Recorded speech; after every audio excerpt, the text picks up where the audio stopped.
Welcome to Guide Guru. We hope this video helps. You start by readying the essentials. Charge the A50 above 50% and connect the base via USB to your computer so the update can transfer reliably.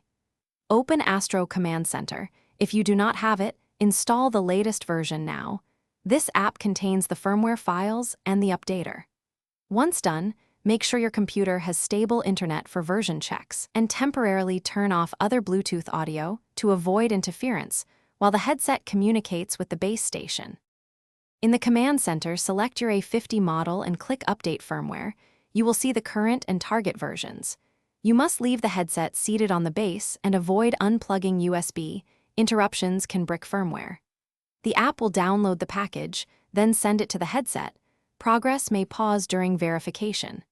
If the software asks you to confirm a restart or to press a button on the base, do so promptly. These steps ensure proper flashing and preserve your saved settings.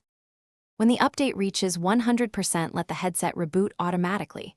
Do not remove power or disconnect the base during this finalization. Once the device restarts, open Command Center to verify the firmware version matches the update and run a quick audio and mic test to confirm functionality. If something goes wrong, first retry the update while using a direct wired USB connection and a different USB port. This resolves most failures. If problems persist, note any error codes before seeking further support. Thanks for watching. Consider subscribing if we helped you today.